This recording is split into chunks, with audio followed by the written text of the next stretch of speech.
వాక్యాన్ని చూసుకున్నాను.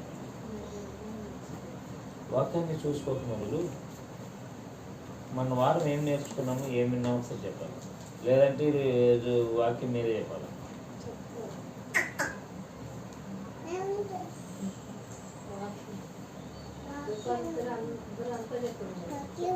చెప్పండి.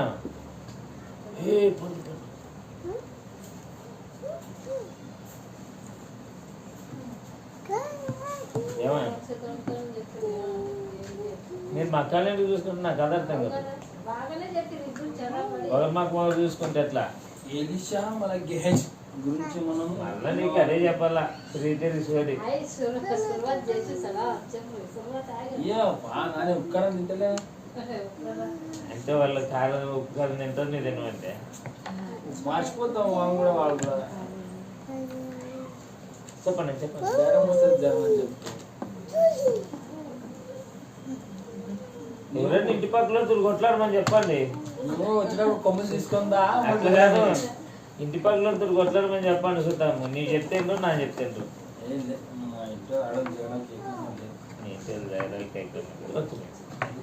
చెప్తారమ్మా. చాలా ఉంది, లైవ్ చాలా ఉన్నాయి కదా. నామన్ రాజ్యం ఉంటాడు కదా, నామన్ రాజా అలానే అనే ఒక ఊరిని యుద్ధం చేసి పరాక్రమం చేసి గెలుస్తాను. గెలుచుకుంటా అదే ఊర్లో బందీ చేసుకుంటే తన తీసుకొస్తాడు. చెప్పండి చెప్పండి. తన వాళ్ళ భార్యకి సేవకురాలని పెడతాడు ఆ మనిషి.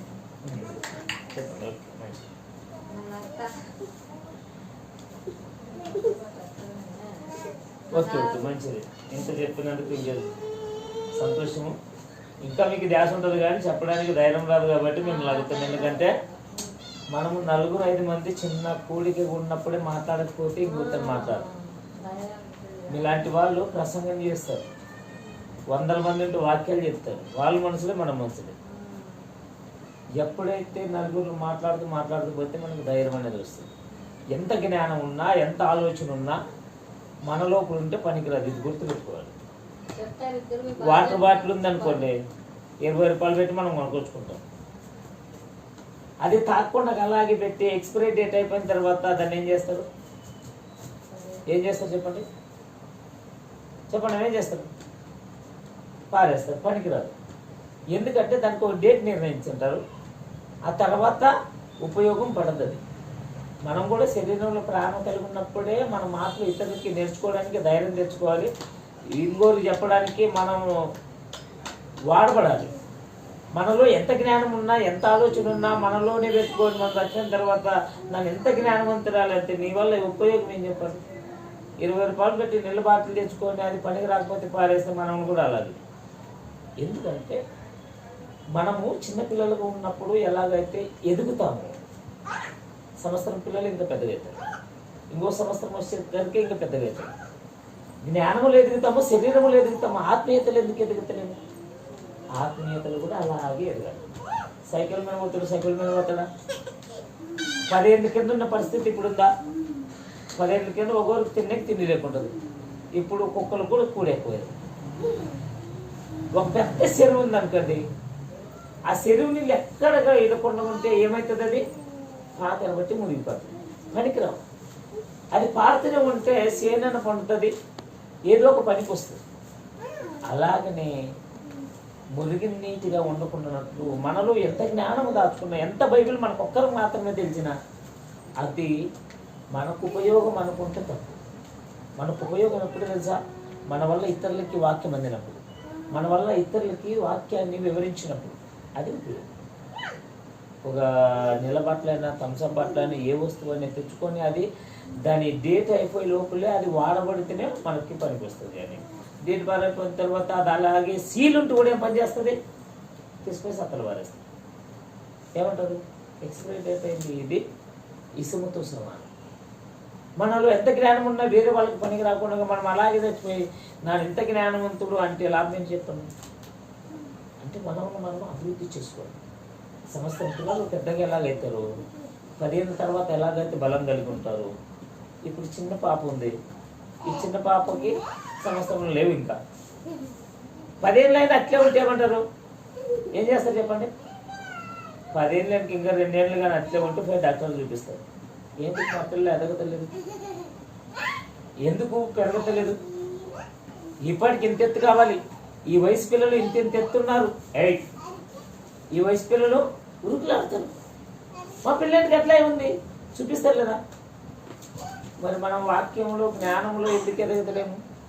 ఎందుకు ఎవరికి చూపిస్తలేము? ఇన్నిసార్లు వాక్యం వింటేమి, మనం ఏం నేర్చుకుంటేమి, మా వల్ల ఎవరికి ఏం ఉపయోగం పడా ఖచ్చితంగా మనం నేర్చుకోవాలి. అందుకే అడిగేది. ఏమో మీరు చెప్తారు లేదు, మిమ్మల్ని తక్కువ చేసినట్లు కాదు, మీరు ఇంకా ఎదగాలనేది. ఎప్పుడైతే మనము పిల్లలకి సంవత్సరము 2 సంవత్సరాలు 3 సంవత్సరాలకు మించి తల్లిపాలు పెట్టరు పిల్లలకి. ఆ తర్వాత ఏం చేస్తారు? మెల్లిమెల్లిగా అన్నం అలవాటు చేస్తారు. ఇలా 10 ఏళ్ళైనా పాలే తాగాలంటే ఏం పనికి వస్తుంది చెప్పండి? బలం ఉంటుందా? శక్తి ఉంటుందా? అందుకని మన వాక్యములు ఎంత జ్ఞానం ఉంటుందో అంత ఇతరులకి ఎదగలగాలి. అప్పుడు మనం ఉపయోగపడతాం. మంచిది. మన వాక్యం తెలుస్తున్నామండి. అపోస్తుల కార్యాలు 4వ అధ్యాయం. దేవునితో ఎవరు ఎప్పుడు కూడా అబద్ధాలు మాట్లాడకూడదు అనేది వాక్య ఉద్దేశం, వాక్య సారాంశం. మనం బాగా జాగ్రత్తగా వినండి.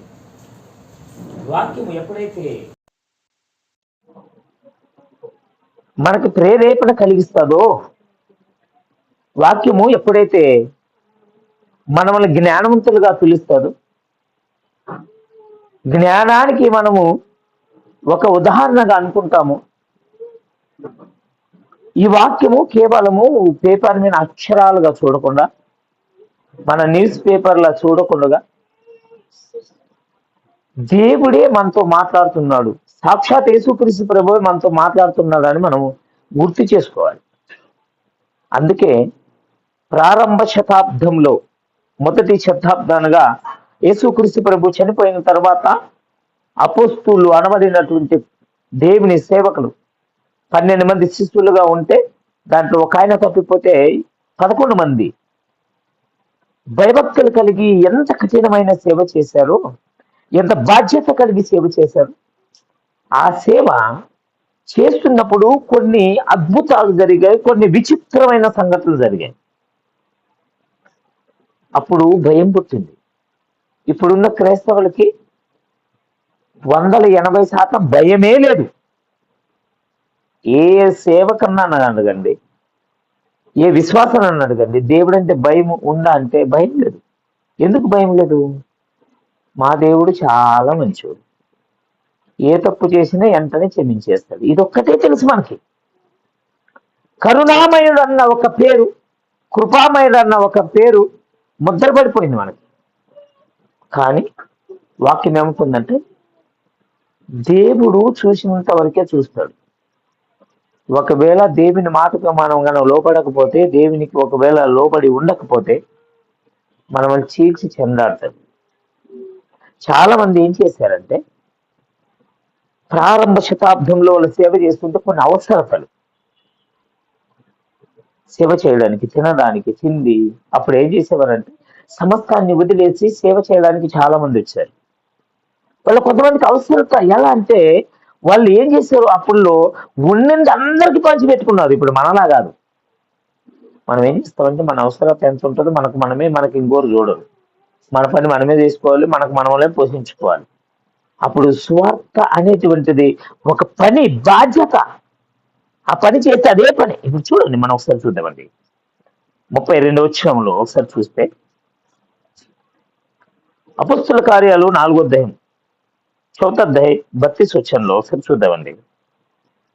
तेव्हा विश्वास धरणाऱ्याचा समुदाय एक दिनाचा व एक जीवाचा होता. कोणीही आपल्या मालमत्तेही काहीही स्वतःचे आहे असे म्हणत नसे, तर त्यांचे सर्व काही सामायिक होते. ఏమంటున్నాడు?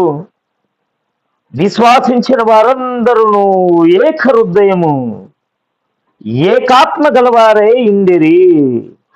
ఎవడును తనకు కలిగిన వాటిలో ఏదియూ తనదని అనుకోనలేదు. వారికి కలిగి ఉన్నదంతయో వారికి సంసృష్టిగా ఉండెను. ఏదైనా వాళ్ళు అనుకుంటే మాది సొంతం అనుకోలేదంట. ఏదైతే సువార్త చేస్తున్నారో, సువార్త పనిలో ఉన్నారో, వద్ద ఉండింది అందరూ కొంచెం కొంచెం పంచుకున్నారు.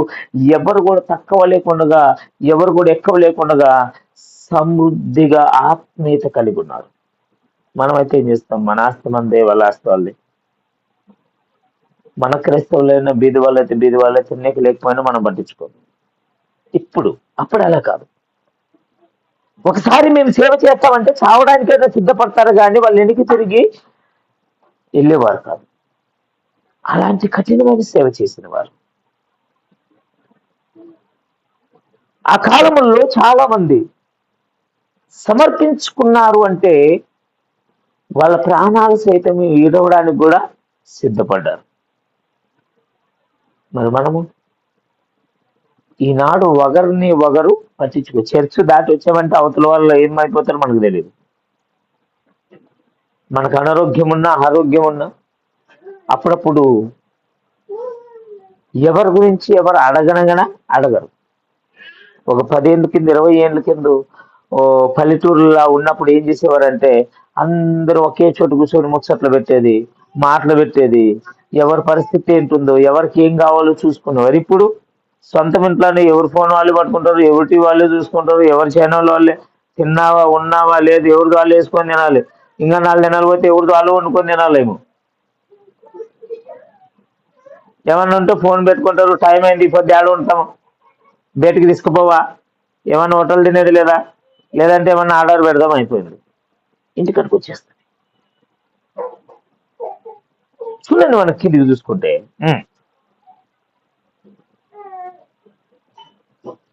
प्रेषित मोठ्या सामर्थ्याने प्रभू येशूच्या पुनरुत्थानाविषयी साक्ष देत आणि त्या सर्वावर मोठी कृपा होती. ఏమంట? ఇది గాక అపొస్తలులు బహుబలముగా ప్రభు యేసు క్రీస్తు పునరుత్థానమును గురించి సాక్ష్యమిచ్చుచు దైవభక్తి అందరికీ అందించుచుండెను. ఏం చేస్తున్నానంట? ఇదిగో యేసు క్రీస్తు ప్రభు నీ నిమిత్తము నా నిమిత్తము చనిపోయి తిరిగి లేచాడు. నేను చనిపోయి తిరిగి లేవాలి అని గుర్తు చేశాడు. ఆయన ఈ లోకానికి వచ్చిందే మన నిమిత్తం. తన శరీరంలో ఒక రక్తపు బొట్టు చుక్క లేకుండా కాల్చిందే మీ అందరి నిమిత్తము, నా అందరి నిమిత్తము. యేసుక్రీస్తు తిరిగి లేచాడు కాబట్టి మనం కూడా పునరుత్థానం ఉందని పునరుత్థానం గురించి బహుబలంగా చెప్తున్నారు. ఇదే అధ్యాయం మనం చూసుకుంటే ఒక మాట ఉంటుంది. ఏమంటదంటే, ఈ నామమును గురించి మీరు చెప్పద్దు అంటే వాళ్ళు ఏమంటున్నారు తెలుసా? మేము విన్న వాటిని, కన్న వాటిని చెప్పక ఉండలేము. దేవుని మాట విన్నట కంటే మీ మాట విన్నట న్యాయమా?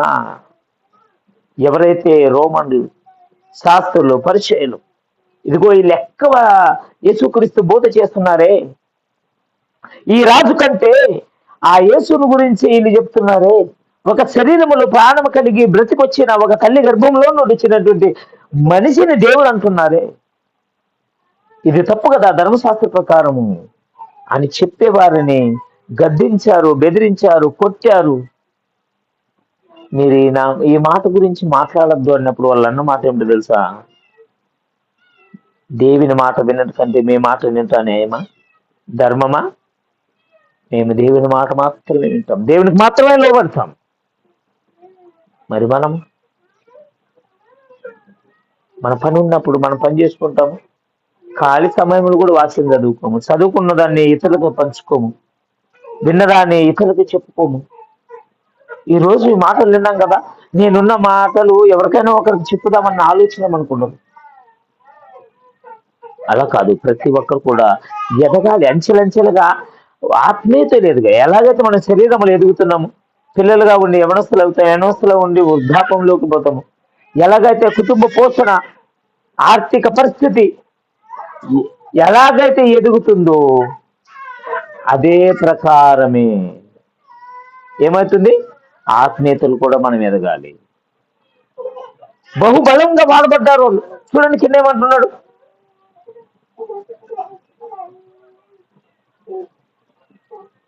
त्याच्यातील कोणालाही उणे नव्हते, कारण जमिनीचे किंवा घराचे हम्म, जितके मालक होते हम्म. तितके ती विकित आणि विकलेल्या वस्तूचे मोल आणून 35-92 हम्म, प्रेषितांच्या चरणापाशी ठेवी. हम्म. मग त्याच्या गरजेप्रमाणे प्रत्येकाला वाटून देण्यात येत असे. ఏమంటున్నారు? భూములైనను ఇండ్లునైనను కలిగిన వారందరూ వాటిని అమ్మిన వాటి వెల అపోస్తుల పాదముల యొద్ద పెట్టి వచ్చిరి. వారు ప్రతి వానికి వాని అక్కర కొలది పంచిపెట్టిరి గనుక వారిలో ఎవరికి ఏ కొదవ లేకుండా ఉండెను. ఎవరికి ఏ తక్కువ లేకుండా వాళ్ళు ఏం చేశారు? దేవుని నమ్ముకున్నారు అంటే, దేవునికి సమర్పించుకున్నారంటే, ఆనాడు వాళ్ళు ఏం చేశారంటే, అవసరమైతే మేమేం చేయాలి, ఆస్తులమ్మైనా మేము సువార్తని ముందుకు వెతకల్లాలని చెప్పేసి సేవకు ఆస్తులు అమ్మిన వారు ఉన్నారు. మంచిది, చాలా మంచిది ఇంతవరకు. కానీ కొంతమంది ఉంటారు, పులిని చూసి నక్క వాతలు పెట్టుకుని అన్నట్లు ఎవరో ఇస్తే మేము ఇవ్వాలి, ప్రేరేపణ కలిగితే ఇవ్వాలి. ఒక మాట చూసుకుందామండి, ఇక్కడికి మళ్ళీ వచ్చేద్దామండి. ప్రసంగి గ్రంథం 5వ అధ్యాయం 5వ వచనంలో ఒక చక్కటి మాట ఉంటుంది. అప్పుడప్పుడు అలాంటి పొరపాట్లు మనం కూడా చేస్తుంటాం. ప్రసంగి గ్రంథం 5వ అధ్యాయం 5వ వచనంలో ఒక చక్కటి మాట ఉంటుంది, మనకి చూద్దామండి.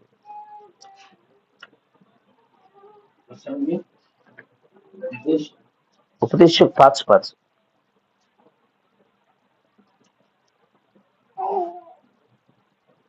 नवस करावा आणि तो फेडू नये, यापेक्षा तो मुळीच न करणे. అంతేనా? నువ్వు మొక్కుకున్న దానిని చెల్లించుము. నీవు మొక్కుకొని చెల్లింపకుండా ఉండట కంటే మొక్కుకోకుండా ఉండటమే మేలు. ఏమంటున్నాడు? ఏదైనా దేవునికి ఇవ్వాలనుకుంటే వెంటనే ఇచ్చేయాలి. నువ్వు ఇవ్వలేకపోతే దాన్ని ఒప్పుకోవద్దు. ఏమైపోతుంది? దేవుణ్ణి అబద్ధికుడిగా చేసిన వారు. అప్పుడప్పుడు చాలా మంది ఏం చేస్తారంటే, మా పిల్లకి బాగలేదు, పిల్లోనికి బాగలేదు, మా కుటుంబ పరిస్థితులు బాగలేవు, మా ఆరోగ్యం బాగలేదు, ఏదో ఒకటి చూసి ఏం చేస్తారంటే వీళ్ళు ఏదో ఒకటి చూసి దేవునికి మొక్కుకుంటారు. మంచిదే, మొక్కుకుంటే వెంటనిచ్చేయాలంట, లేకుంటే మొక్కుకోవద్దు. ఎందుకు తెలుసా? దేవునికి అబద్ధం నచ్చదు. దేవుడు మనిషి కాదు. దానికి ఉదాహరణ మనకు చూస్తున్నాం చూడండి. ఆ కాలంలో ఏదైనా వెంటనే జరిగేది, ఇప్పుడు అలా కాదు. ఇప్పుడు ఇంకా మనకు సమయం ఇచ్చాడు దేవుడు. అలాగని జరిగితే ఇప్పుడు చాలా మంది, సగం మంది ఉండరు. క్రైస్తవులను బడిన వారికి చెప్తున్నటువంటి మాట ఇప్పుడు చూడండి. 5వ అధ్యాయం అపోస్తల కార్యాలు 5వ అధ్యాయము 1వ వచనం చూద్దామండి. हे शब्द ऐकताच अन्यांना खाली पडून 5వ अध्याय 1వ वचन.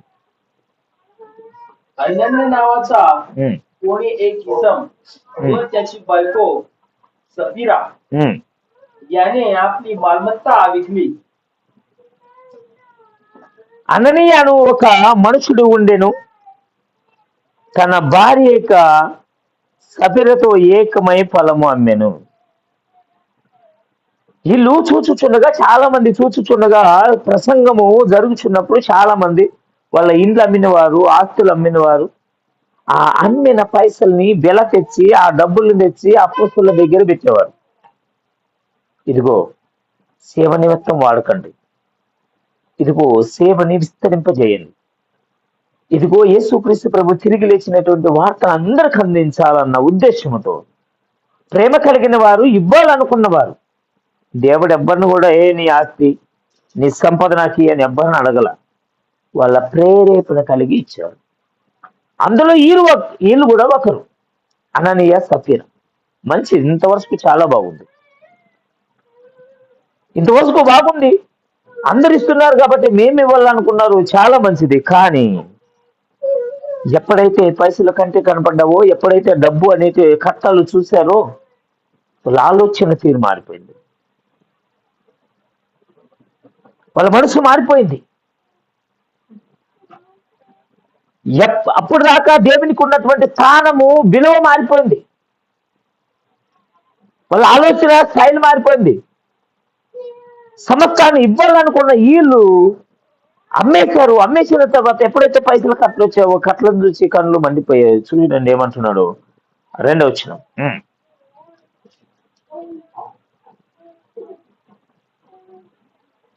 मग त्याने आपल्या किंमतीतून काही भाग बायकोच्या संमतीने मागे ठेवला व काही भाग आणून प्रेषिताच्या चरणापाशी ठेवला.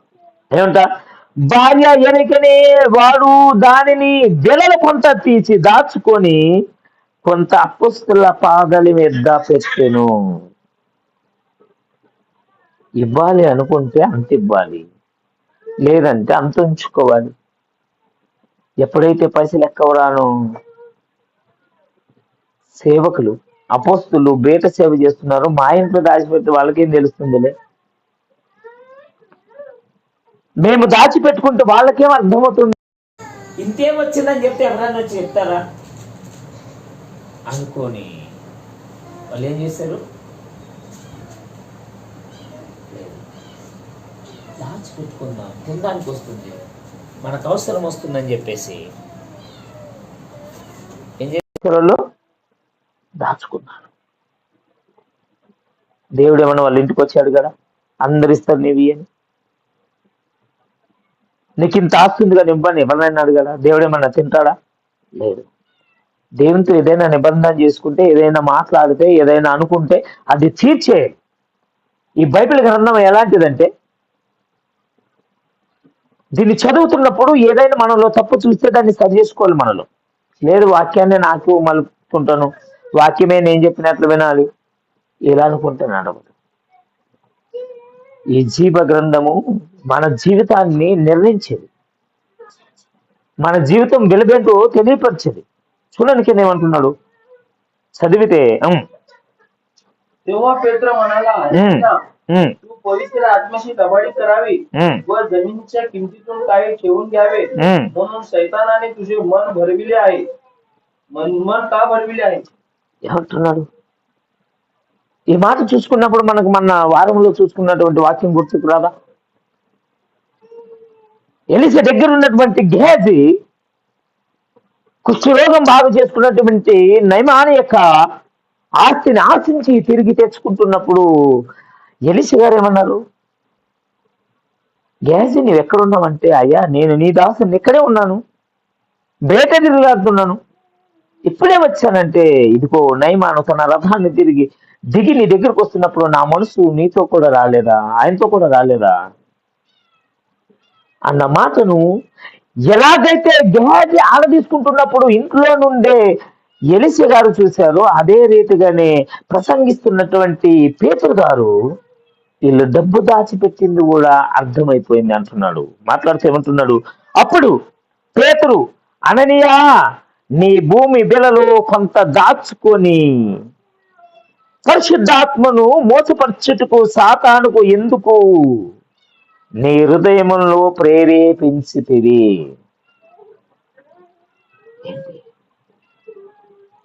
ఎందుకు దాచుకున్నావు? ఎందుకు నీవు సాతానుకు చోటు ఇచ్చావు?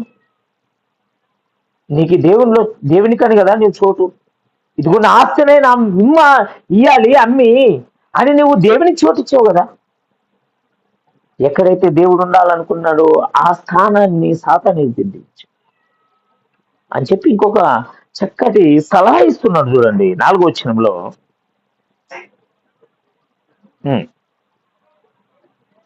ती कोणती ती होती तोवर तुझी स्वतःची व विकल्यावर त्याच्या स्वाधीन नव्हती काय? हे करण्याचे आपल्या मनात तू का आणलेस? तू मनुष्याशी नव्हे तर देवाशी लबाडी केली आहे. ఏమంటున్నాడు? అది నీ యొద్ద ఉన్నప్పుడు నీదే కదా, అమ్మిన పీమట అది నీ వశమై ఉండలేదా? ఎందుకు ఈ సంగతి నీ హృదయములో ఉద్దేశించుకొని ఉన్నావు? నీవు మనుషులతో కాదు దేవునితోనే అబద్ధమాడితవని అతనితో చెప్పాను. ఏమంటున్నాడు? ఆ భూమి నీ వద్ద ఉన్నప్పుడు నీదే కదా, నిన్నేమన్నా అడిగారా? ఆ భూమి అమ్మినప్పుడు ఆ పైసలన్నీ నీ దగ్గర ఉన్నావు కదా, ఎవరైనా అడిగాడా? పెట్టుకుంటే అంత పెట్టుకుంటే ఓ పని అయిపోయేది కదా. భూమి నీ ఎద్దున్నప్పుడు నీది, అమ్మినప్పుడు పైసలు నీ దగ్గరికి వచ్చినప్పుడు నీవి. ఎప్పుడైతే నీవు ఇవ్వాలనుకున్న దాంట్లో సగం ఇచ్చావు చూడు, అప్పుడే సాతానికి నీవు చోటు ఇచ్చావు. మనుషులతో కాదు, నీవు దేవునితో అబద్ధం ఆడుతేవి. దేవునితో అబద్ధం ఆడితే ఎలా ఉంటుందో తెలుసా? Chapter close. ఇదేంటండి, ఈ కాలంలో ఎంతో మంది దేవుని మీద ఒట్టేసిన వారు ఉన్నారు, అబద్ధాలు చెప్పిన వారు ఉన్నారు. మరి వాళ్ళకి ఎందుకు చనిపోతలేరంటే, ఇంకా సమయం ఇచ్చాడు దేవుడు, ఏడగా చూపించేది. సుక్కలు చనిపోయిన తర్వాత చూపిస్తాడు. చూద్దాం, ఇంకా మారుతారేమో. అది ప్రారంభ శతాబ్దం కాబట్టి అప్పుడు భయం అనేది కలగాలి, కాబట్టి అప్పుడు సేవ విస్తరించబడాలి. కాబట్టి ఇప్పుడు మనకు భయం ఎందుకు లేదంటే ఇవన్నీ జరగని దానికే. ఇట్లా జరిగితే మనకు కూడా భయం అనేది ఉండేది. అన్నిల్ని చూడండి, ఇతర దేవతలను పూజ చేసేవారిని చూడండి. నీవు ఒక్కవేళ ఎవరికైనా పైలోకి వచ్చి నీవు నాకు ఈ నెలలో పోటీలు కోయాలంటే వాడు అప్పు చేసైనా కోయాల్సిందే. ఎందుకు చేస్తారు? భక్తుని చేస్తారా? భయం. అయ్యో, అమ్మవారు పైలోకి వచ్చి చెప్పిందే, చేయకపోతే మా కుటుంబంలో ఎవరికి ఏం హాని కలుగుతుందో తెలియదు. ఏంటిది? భయం. మనకేమి? మా దేవుడు చాలా మంచివాడు, అవసరమైతే సంవత్సరంకి ఒకసారి చచ్చిపోతాడు, కానీ మమ్మల్ని ఎందుకు చంపుతాడు? సంవత్సరంకి ఒకసారి రక్తాన్ని చిందిస్తాడు, సంవత్సరంకి ఒకసారి పుడతాడు. ఏ కొదవ లేదు మాకి. భయం లేదు. క్రైస్తవుల్లో భయం లేకపోవడం వల్లే సాతానికి చోటు వచ్చేసింది. ఈ అననీయ సఫీరా వాళ్ళు కూడా భయపడనందుకే. భక్తుంది కాబట్టి దేవునికి ఇవ్వాలనుకున్నారు, భక్తుంది కాబట్టి ఆస్తి అన్నారు, కానీ భయం అనేది లేదు. అందుకే భయభక్తులు చాలా వస్తారు. అప్పుడేం జరిగిందో చూడండి, 5వ వచనంలో, మన శరీరములో నన్ను నెత్తి బదులుకొని అరికాల వరకు చెమటలు పడతాయి. ఈ మాటలు వింటుంటే కొబ్బరికాయలు పొడుస్తాయి. ఏంటి? ఒక అబద్ధం చెప్తే మనిషి ప్రాణం పోతుందా? పోతుంది. ఇప్పుడు జరగతలేదు కాబట్టి మనకి చలనం లేదు, సచిన పాముల పడి ఉన్నాం. ఆనాడు అపొస్తలులు సేవ చేస్తుంటే ఒక్కరికి ఏదైనా జరిగితే మిగతా వారు భయపడేవారు. చూడండి ఏమి జరిగింది 5వ వచనంలో. हे शब्द ऐकताच अनेक खाली पडून प्राण सोडला आणि हे ऐकणारे सर्वांना मोठे भय वाटले. ఏమంట? అననీయ ఈ మాట వినిచుండగానే పడి ప్రాణము విడిచెను. వినిన వారందరికీ మిక్కిలి భయం కలిగను. మాట్లాడుతున్నాడు, తక్షణమే పడి చనిపోయాడు. చనిపోతే అంత తప్పేం చేశాడు? అబద్ధం చెప్పాడు, దేవుని మోసము చేశాడు. ఇదిగో నేను ఇస్తాను అనుకున్న మాట నిలబెట్టుకోలేకపోయాడు. మనిషితో మాట్లాడినట్లు దేవునితో ఏది పడితే అది మాట్లాడకూడదు. మనిషితో ప్రమాణం చేసినట్లు దేవునితో ఏది పడితే అది ప్రమాణం చేయకూడదు. దేవా ఇదిగో నేను ఇది చేస్తానంటే అది చేయాల్సింది. కానీ మిగతా వారందరికీ భయం కలిగిందా లేదా? ఒక ఆయన చనిపోయేసరికి మిగతా వారికి అందరూ కూడా భయం కలిగింది. అమ్మో, ఇస్తే ఇస్తానా లేకుంటే లేదు. దేవునితో అబద్ధం చెప్తే ఎంత భయంకరమైన శిక్ష, ఆ శిక్షే. మరి మనకుందా? ఉంటే చాలా మంచిది, లేకపోతే తెచ్చుకోవాలి భయం. భక్తి మాత్రమే పనికిరాదు. చూడండి కింద మాట్లాడుతున్నాడు. मग असे झाले की सुमारे 3 वर्षाची बायको आत आली. तेव्हा झालेले वर्तमान तिला समजले नव्हते. ఈ మహాతల్లి వచ్చింది, నా భర్తపై 3 గంటల ఏం చేస్తాడు, ఇక్కడ పైసలు ఇచ్చి రాక ఏం జరిగిందో తెలుసుకోవాలి అని సభలోకి వచ్చేసింది. గందరగోళంగా అది ఏం జరిగిందో కూడా చూసుకోవాలా. అది విచిత్రం ఏమో తెలుసా, చనిపోయాక శవాన్ని భార్యకి కూడా ఇవ్వలే. సీత గణమైన కొంత దోగిందే పోలీసు వచ్చారంతే. ఇప్పుడు భార్యకు పరీక్ష, తెలియదు ఆడ ఏం జరిగిందో. ఆడ పోయి చూస్తే భర్త కనపడలా, ముందుకు వెళ్ళిపోయింది. పేతురు గారు మాట్లాడుతున్నాడు ఆమెతో, చూడండి. पेत्र तिला म्हणाला, मला सांग एवढ्यालाच तुम्ही जमीन विकली काय? तिने उत्तर दिले, होय एवढ्यालाच. ఏమంట? అప్పుడు పేతురు, మీరు ఆ భూమిని ఇంతకి అమ్మితిరా అని తనతో చెప్పమనేను అడిగను. అందుకు ఆమె ఇంతకే అని చెప్పాను. అమ్మా, నీ భర్త అంటే తప్పు చేశాడు కదా, నీవన్నా సరి చేసుకుంటావేమో. అవకాశం. బైబిల్ గ్రంథములో ఎవరైతే తమ తప్పులు ఒప్పుకున్నారో వాళ్ళే మిగిలేరు, తప్పు ఎవరైతే ఒప్పుకోలేదో వాళ్ళు పోయారు. ఆదామును అడిగినప్పుడు, ఆదామా ఎక్కడున్నావంటే, అయ్యా నేను దిగంబరగా ఉన్నా, నీ స్వరము వినగానే నేను నీ శక్తిని తట్టుకోలేకపోతున్నా. ప్రతిరోజు నాతో చల్ల గాలికి తిరుగుతుంటే కదా మాట్లాడుకుంటా, ముచ్చట పెట్టుకుంటూ తిరుగుతుంటావు కదా, ఏమైంది? ఏం తెలియని వాళ్ళ దేవుడు ఏమంటున్నాడు? ఎవడు చెప్పి నీవు దిగంబరువని? లేక నీవు తినద్దనుకూడన పండు తింటివా అంటే అప్పుడు ఆదాం ఏం చేయాలి? అయ్యా నువ్వు తినద్దన్న పండు తింటుంది, నా తప్పైంది అనాలి కదా. నా తప్ప? నాకు సాటిగా నారిని చేసేదే, ఆమెను చేసేదే, ఆమె సగంని నాకు తెచ్చిచ్చింది, నాదేం తప్పు? తప్పేవుడు ఇప్పుడు? సాటిగా చేసినందుకు దేవుని తప్పు. ఆమె ఏం చేసింది? నేనా? మా మిద్దెలో ఉన్నాం అనుకుంటే నీ సర్పం ఎందుకు ఈ దీంట్లో పెట్టావు? ఆ సర్పం చెప్పింది కాబట్టి నేను తిన్నాను, నాదేం తప్పు? ఒకరి మీద ఒకరు ముఖ్యం. అదే దావీదు దగ్గరికి వచ్చి, నీకు ఒక కథ చెప్పనా? ఒక ఆయనకి 10 గొర్రెలు ఉన్నవి, కానీ ఒక ఆయనకి ఒక్క గొర్రె ఉంది. ఆ 10 గొర్రెలు ఉన్న ఆయన ఒకే గొర్రెని బలిచ్చాడు. ఏం చేద్దామంటే వాడిని ఊడేది ఇక్కడ పట్టకదా, వాడిని చంపుదాం, 10 గొర్రెలు పెట్టుకొని ఒక్క గొర్రెలను గొర్రె బలిస్తాడా అంటే అది నీవే. బత్షెబ భర్తని చంపేసి బత్షెబని నీవు వశము చేసుకున్నావు అనగానే పశ్చాత్తాపడ్డాడు. రాజు దగ్గర పోయి మాట్లాడాలంటే మామూలు విషయం కాదు. రాజు ఏది చెప్తే అది వినాల్సిందే, చంపాల్సిందే. రాజు పశ్చాత్తాపడ్డాడు, క్షమాపణ అడిగాడు. ఆయనను 4 పిల్లలు చచ్చిపోయారు. ఎందుకు? ఎప్పుడైతే 10 గొర్రెలు ఉన్నోడు ఒక్క గొర్రె బలి ఇచ్చాడు కాబట్టి దానికి బదులుగా 4 గొర్రెలు బలి ఇవ్వాలి అన్నాడు. 4 పిల్లలు చచ్చిపోయారు. ఆయన పశ్చాత్తాపడ్డాడు కాబట్టి బ్రతికాడు. దావీదు వేరు చిగురుగా యేసుక్రీస్తు ఈ లోకానికి వచ్చాడు. కానీ ఆదాము అవ్వ ఒప్పుకోలా, గెహాజీ ఒప్పుకోలా. గెహాజీ ఎక్కడ పోయావన్నప్పుడు, అయ్యా నేను ఆశపడ్డానే కొద్ది సొమ్ము తెచ్చుకుందామని పోయానంటే అది వేరుండేది. ఈ అననీయ సభ్యులని ఎందుకు మీరు ఇంతేనంటే, ఇంత కాదయ్యా మా పోషణ కొంచెం పెట్టుకున్నాం, కొంచెం ఇచ్చామంటే అదొక వేరే ఉండేది. లేదు, ఎవరు చూస్తారులే అన్న ఆలోచన, నిర్లక్ష్యము, దేవుడంటే భయం లేకపోవడం వల్ల ఏం చేశారు? ఇంతకే అని చెప్పిన వెంటనే చూడండి 9వ వచనంలో,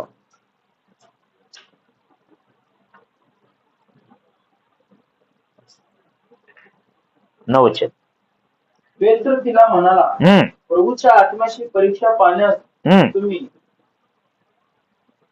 संगनमत का केले? पहा, ज्याने तुझ्या नवऱ्याला पुरले त्याचे पाय दाराशी आहेत, ते तुलाही उचलून बाहेर नेतील. అప్పుడు చెప్తున్నాడు చూడండి, సావు వార్త ఎంత చల్లగా చెవులు చెప్తున్నాడు, సావు కబురు ఎంత చక్కగా చెప్తున్నాడు చూడండి. భర్త సావు వార్త. అందుకు పేతురు, ప్రభు యొక్క ఆత్మను శోధించుటకు మీరెందుకు ఏకభవించితిరి? ఇదిగో నీ పెనిమిటిని పాత పెట్టిన వారు పాదములు వాకటనై ఉన్నవి, వారు నిన్ను మోసుకొని పోవుదరని ఆమెతో చెప్పాను. ఇదిగో ఇప్పుడే వచ్చారు వాళ్ళు, నీ భర్తను పోనిసి నిన్ను కూడా లేపుకెళ్ళిపోతారు అన్న మరుక్షణమే 10వ వచనంలో చూడండి. तेव्हा लगेच तिने त्याच्या पायाजवळ पडून प्राण सोडला आणि तरुणाने आत येऊन गेलेले पाहिले व बाहेर नेऊन तिच्या नवऱ्याजवळ पुरले. ఏమైందంట? వెంటనే ఆమె పడి పాదముల యొద్ద ప్రాణము విడిచిపెట్టెను. ఆ పడుచువారు లోపలికి వచ్చి ఆమెని చనిపోయినదిని చూసి ఆమెను మోసుకొని పోయి పాతి పెట్టేది. ఇప్పుడు చెప్పండి, దాచిపెట్టుకున్న సగము ధాన్యము ఎవరు తిన్నారు? దాచిపెట్టిన సగము పైసలు ఎవరు తిన్నారు? వీళ్ళు ఏమనుకున్నారు, ఇన్ని పైసలు ఇవ్వాలా ఇప్పుడు? అడిగింది ఎవరన్నా? దాచిపెట్టుకున్నారు కదా, అది వచ్చి ఎవరు తింది? అబద్ధము దేవునితో చెప్పితే ఎవ్వరు కూడా దక్కరు. గుర్తుపెట్టుకోవాలి. మనం నేర్చుకోది ఏంటో తెలుసా? వాక్యాన్ని చదువుతున్నప్పుడు చాలా శ్రద్ధగా, ఇవి మనుషుల మాటలు కాదు, సాక్షాత్తు దేవుడు పలికిన మాటలు. అది ఎందు వాక్యమును, వాక్యము దేవుని ఎద్దును, వాక్యమే దేవుడై ఉండెను. ఏమైందంట? ఈ వాక్యమే దేవుడు, ఈ వాక్యమే దేవుడై ఉన్నాడు. ఇవి మామూలు మాటలు కాదు. వాక్యం ఇదిగో నీలో ఈ తప్పు ఉందని ఏలు పెట్టి చూపిస్తే దాన్ని సరిచేసుకోవాలి. మనిషి నువ్వు ఇలాగే నడవాలంటే అలాగే నడవాలి. లేదు వాక్యాన్ని నాకు అనుకూలంగా మార్చుకుంటానంటే అయితలేదు. రోజు రోజుకు మనమే వాక్యానికి అనుకూలంగా మారాలి. లాస్ట్ మాట చూసుకొని ముగించుకుందామండి. यावरून यहोवा सर्व मंडळीला ऐकणाऱ्या सर्वांना मोठे भय वाटले. ఏమంట? అప్పుడేమో భయం కలిగింది, ఇప్పుడు బహుభయము, బహుభయంకరంగా, చాలా పెద్ద భయం. అమ్మో, దేవుడు అంటే ఇలానా? మనం పాత నిబంధనలు చూస్తే దేవుడు ఎలా కనపడతాడంట తెలుసా? బహుభయంకరుడు. ఆయన చూడు తట్టుకోలేం మనం. మనం ఏమనుకుంటాం? సింపుల్. మా దేవుడు చాలా సింపుల్. సింపులా? ఎవరు చెప్పిన సింపుల్ అని? చాలా పవర్ఫుల్. ఆయన మనల్ని ప్రేమించాడు కాబట్టి, మన ఎందుకు జాలి పడ్డాడు కాబట్టి ఇంకా సమయం ఇచ్చాడు. అప్పుడప్పుడు అంటారు కదా, మంచితనం శాతకంతనంగా అనుకోకూడదని. దేవుడు మనల్ని ప్రేమించాడు, తన మంచితనాన్ని దాచిపెడుతున్నాడు, కొంచెం కొంచెం చూపిస్తున్నాడు. ఒకసారి ఆయన గన ఉగ్ర రూపం దాలిస్తే, ఒకసారి ఆయన మన పైన కృప చూపడం మానేస్తే, ఒక్కసారి ప్రేమ చూపించడం మానేస్తే అప్పుడు ఏమైపోతుంది? మొదటి శతాబ్దంలో ఎలాగైతే కఠినమైన శిక్షలు ఉన్నో అలా ఇప్పుడు కానీ ఉంటే మనం బ్రతకలేం. అవకాశం ఉంది, మనకి మార్చుకోవడానికి అవకాశం ఉంది, సమయం ఉంది. ఆయన ఏమన్నాడు? దీనివల్ల నా చేతులు మీ వైపు చాపుతున్నాను, ఎవరు నా వైపు తిరిగి తన చేయి చేస్తారని. జాగ్రత్త. చూడండి, యోహాను సువార్త 1వ అధ్యాయం 14 వచ్చింది. మూవ్ చేసుకున్నాం. 1వ అధ్యాయం 14 వచ్చింది.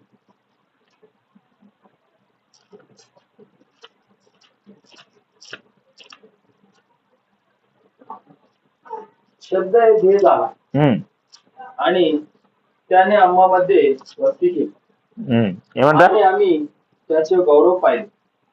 हे पित्यापासून आलेले एकुलत्या एकाचे गौरव असावे असे अनुग्रह व सत्य यांनी परिपूर्ण होते. ఏమంటా? बंद दिला. ఆ వాక్యము శరీరధారి అయి కృపా సత్య సంపూర్ణగా మన మధ్య నివసించెను. తండ్రి వలన కలిగిన అద్వితే కుమారుడు.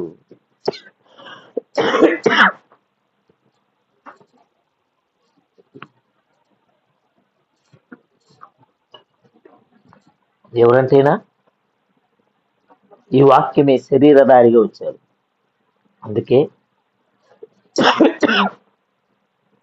మనం ఈ మాటలు చదువుతున్నప్పుడు ఏం చేయాలి? దేవుడు మనతో మాట్లాడుతున్నాడు. ఈ కొద్ది మాటలు దేవుడు మన హృదయంలో ఫలింపు చేస్తే ఆశీర్వదించాడు. కళ్ళు మూసుకొచ్చిన ప్రార్థన.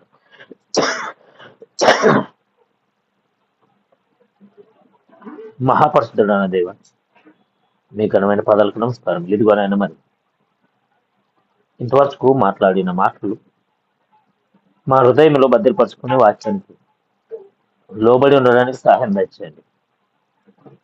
ఏదైనా తెలిసి తెలియక తప్పు చేస్తే క్షమించండి.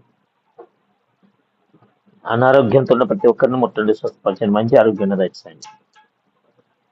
చేసే పనిలో మీరు తోడుగా ఉండి నడిపించండి నాన్న. మరి చిన్నపిల్లలు మొదలుకొని పెద్దవారి వరకు ఇదిగో నాన్న, మరి మీ పిల్లలకి మీరే తోడుగా ఉండి నడిపించండి నాయన. మేము శరీరంలో ఎలాగైతే ఎదుగుతున్నామో ఆ ప్రకారమే ఆత్మీయతలో ఎదగడానికి సహాయం తెచ్చండి. ఈ కుటుంబాన్ని దీవించండి, ఆశీర్వదించండి. మీరు కంచి వేసి కాపాడి మీ కృపలో భద్రపరచండి. ఆత్మీయతలో ఎదిగి నా ప్రభు అనేక ఆత్మలను రక్షించడానికి కారణం కావడానికి ఇదిగో నాన్న, మరి వాళ్ళకి తెలిసిన ప్రతి ఒక్కరితో నా ప్రభు మరి మీ మాటలు పంచుకొని తమకిచ్చినటువంటి సమయాన్ని నా ప్రభు సద్వినియోగం చేసుకోవడానికి సహాయం దయచండి. మీ జ్ఞానము, మీ ఆలోచన దయచండి. ముందున్న సమయం అంతా కూడా మీ స్వాధీనం ఉంచుకొని చక్కగా నడిపిస్తారని యేసుక్రీస్తు అతి శ్రేష్టమైన నామములో అడిగి వేడుకుంటున్నాం పరమ తండ్రి. Amen. Thank you. God bless.